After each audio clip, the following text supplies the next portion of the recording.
நம்ம நிர்வாகி பாத்தீங்க அப்படின்னா எனக்கு லீவ் போன முதலாளி 26 27 அந்த நேரம் எவ்வளவு ஒரு முக்கியமான நாள் நீ லீவ் கேட்கற அப்படின்னு. முதலாளி நான் உன்கிட்ட 18 வருஷமா வேலை செஞ்சுருக்கிறேன், எனக்கு 2 நாள் லீவு கொடுத்துரு அப்படின்னதுக்கு இல்ல இல்ல அப்படின்னா நீ பண்ணினா உனக்கு போனஸ் கொடுக்க மாட்டேன், வேலையை விட்டு எடுத்துருவாரு. நீ வேலையை விட்டு எடுத்தான்னா நீ போனஸ் கொடுத்தானா என் தலைவர் எங்க வந்து யாருகிட்ட மாட்டி விட்டுருக்க?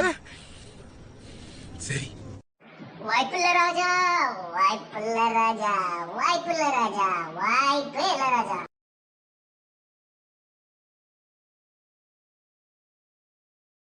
டேய் மடையா, டேயா இந்த 500 ரூபாய் சம்பளத்துக்கு டே 1000 ரூபாய் கொடுத்தீங்கன்னா கெட்ட வார்த்தையில் கூப்பிடுவீங்களா? டேன்னு கூப்பிடுறதுக்கு நீங்க என்ன சம்பளம் 10,000 ரூபாயா கொடுக்குறீங்க? அந்த 10,000த்துல எவ்வளவு சைஃபர் இருக்குன்னு உனக்கு தெரியுமா? அது தெரியாமலே அதை எத்தனை பேர் வாங்குறாங்கன்னு உங்களுக்கு தெரியுமா? வேலைக்கு தான் சார் சம்பளம், சைபருக்கு இல்ல. அடுப்பு மேல நிக்கிறோம், புகையில கறக்குறோம், அதுக்கு ட்ரெஸ் ஆயுது நெல் என்ற சாக்கு மாதிரி தேய்ச்சி கொடுத்துருக்கீங்க. இத போட்டுட்டு வெளியில தெருவில் போக முடியுதா? நரிக்குறவன் பூரா பின்னால வர்றான். நல்ல பேண்ட் மாஸ்டர் மாதிரி ட்ரம்பட்டுக்கு பதிலா வாயில ஊதாங்குழல கொடுத்து ஊத சொல்லிருக்கீங்க. வேலையா இது? எனக்கு இது வேலை பிடிக்கல, என்ன வேலையை விட்டு எடுத்துக்க. முத்தையா, யார் முத்தையான்னு பேர் சொல்லி கூப்பிடுறது? டேய் இந்த வீட்டுல யாரையுமே திருத்த முடியலப்பா.